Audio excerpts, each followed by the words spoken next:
Genesis 2. The heavens, the earth, and all their vast array were finished. On the seventh day, God finished his work which he had done, and he rested on the seventh day from all his work which he had done. God blessed the seventh day and made it holy, because he rested in it from all his work of creation which he had done. This is the history of the generations of the heavens and of the earth when they were created, in the day that Yahweh God made the earth and the heavens.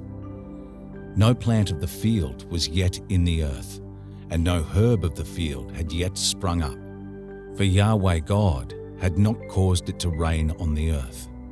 There was not a man to till the ground, but a mist went up from the earth and watered the whole surface of the ground.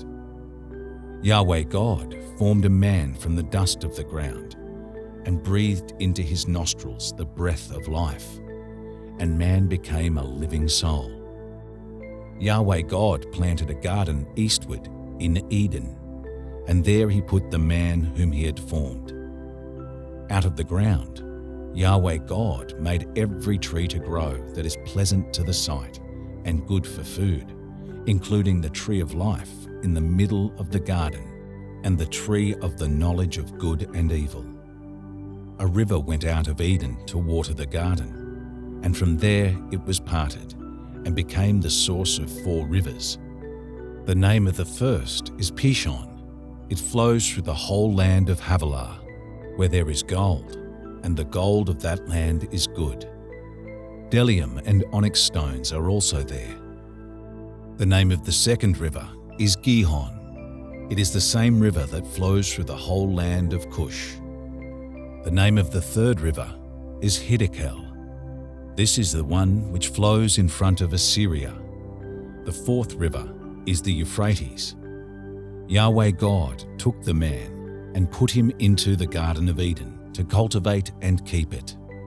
Yahweh God commanded the man, saying, "You may freely eat of every tree of the garden, but you shall not eat of the tree of knowledge of good and evil, for in the day that you eat of it, you will surely die." Yahweh God said, "It is not good for the man to be alone. I will make him a helper comparable to him." Out of the ground, Yahweh God formed every animal of the field and every bird of the sky, and brought them to the man to see what he would call them. Whatever the man called every living creature became its name. The man gave names to all livestock, and to the birds of the sky, and to every animal of the field. But for man there was not found a helper comparable to him. Yahweh God caused the man to fall into a deep sleep. As the man slept, he took one of his ribs and closed up the flesh in its place. Yahweh God made a woman from the rib which he had taken from the man, and brought her to the man. The man said, "This is now bone of my bones and flesh of my flesh. She will be called woman, because she was taken out of man." Therefore, a man will leave his father and his mother, and will join with his wife, and they will be one flesh. The man and his wife were both naked, and they were not ashamed.